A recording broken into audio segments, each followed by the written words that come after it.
Here's your 2-minute teaching tip.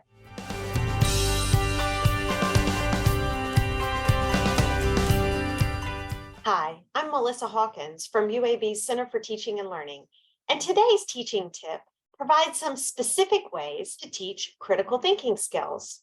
The tip comes from our workshop supporting the development of critical thinking skills, which is offered every fall semester as a part of the Global Awareness Series here at the Center for Teaching and Learning. Start that 2 minutes now. Critical thinking is the uncovering and analysis of assumptions, and it involves learning to consider alternative points of view.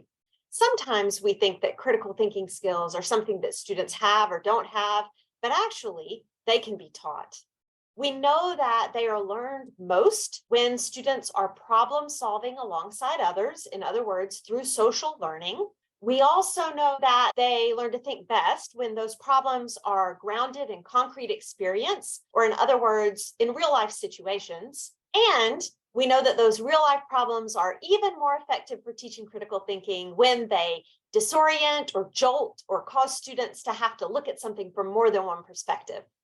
How can you insert opportunities to expand critical thinking into courses? One of the easiest ways is to add in application and reflection activities that cause students to question assumptions after you provided new content, whether you lecture in person or provide new content through a flipped classroom model. For example, you could ask students to consider the pros and cons of a situation or a position. You could ask students to question your point of view or to present what might be the opposing point of view to what you explained. You could ask students to come up with multiple perspectives to explain the same situation. You could ask them to point out unfamiliar or disorienting parts of a text or class materials, because acknowledging that something is unfamiliar is often the first step to not dismissing it or minimizing it. And my personal favorite, you can use case studies from an international or cross-cultural comparative perspective.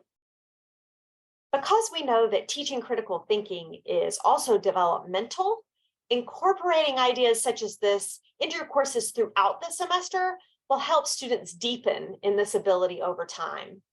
I also want to add that critical thinking skills really overlap with skills related to communicating with others who are culturally dissimilar to us.